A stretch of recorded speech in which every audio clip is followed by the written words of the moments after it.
Modèle de GRH de Nizet et Pichot. Une analyse stratégique contextualisée. 1. Origine et philosophie du modèle. Le modèle de Nizet et Pichot s'inscrit dans une approche contextualisée et stratégique de la gestion des ressources humaines. Il prend le contre-pied d'une GRH purement technicienne ou normative, basée uniquement sur les bonnes pratiques universelles, en soulignant que la GRH est toujours le fruit de compromis entre différents acteurs, dans un contexte donné, et elle doit être cohérente avec la stratégie de l'organisation. Ainsi, aucune pratique RH ne peut être universellement valable. Elle doit s'adapter au contexte, au jeu d'acteurs, à la stratégie et au moment historique de l'organisation. 2. Les 4 grandes logiques du modèle. 2.1. La logique d'action des acteurs. Cette logique repose sur une idée clé.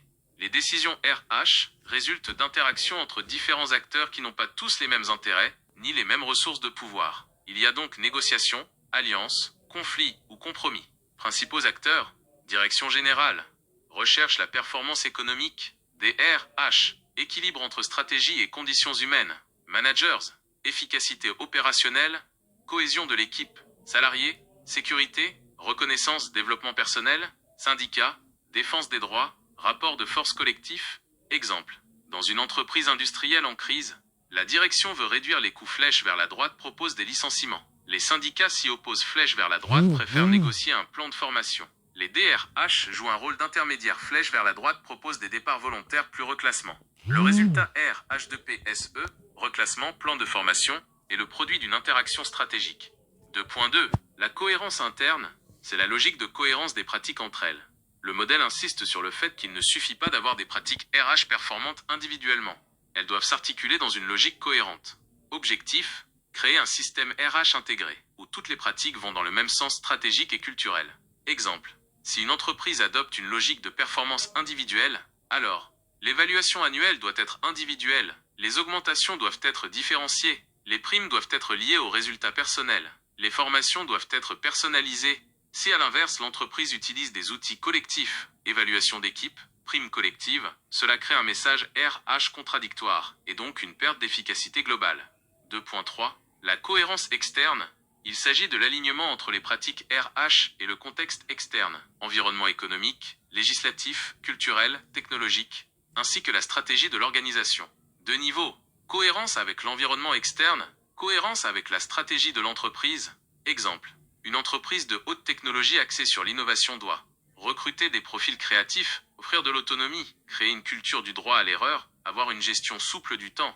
En revanche, une entreprise dans la logistique, efficacité, productivité, procédure, aura besoin d'horaires fixes, de contrôles fréquents, de normes strictes de performance. La GRH doit soutenir la stratégie, coût, qualité, innovation, et s'adapter au secteur. 2.4. La dynamique temporelle. La GRH ne peut pas être figée, elle évolue selon le cycle de vie de l'entreprise, les changements stratégiques, les transformations du marché, les crises internes ou externes. Exemple. Une start-up en phase de lancement va privilégier recrutement de profils polyvalents, réseau informel de communication, absence de hiérarchie. Mais lorsqu'elle grandit, elle formalise les procédures RH, elle crée un service RH structuré, elle introduit des systèmes d'évaluation et de développement de carrière. La GRH est une construction évolutive gros œuvre et non un modèle stable. 3. Synthèse visuelle du modèle. Jeu d'acteurs, logique d'action, flèche vers le bas.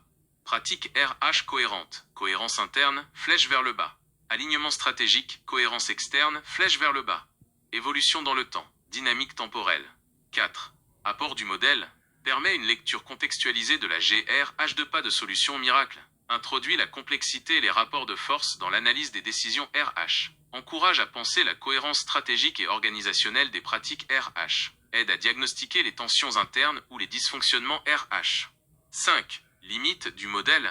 Peut sembler complexe ou abstrait pour les praticiens RH non formés à l'analyse stratégique. Moins adapté à des organisations très petites ou très rigides. N'indique pas comment construire des pratiques RH, mais plutôt comment les analyser. Conclusion. Le modèle de Nizet et Pichot est un outil puissant d'analyse stratégique de la GRH. Il invite à prendre en compte les enjeux politiques, culturels, temporels de la GRH, construire des pratiques cohérentes entre elles et alignées sur la stratégie, comprendre la GRH comme un système vivant, en perpétuelle négociation entre acteurs.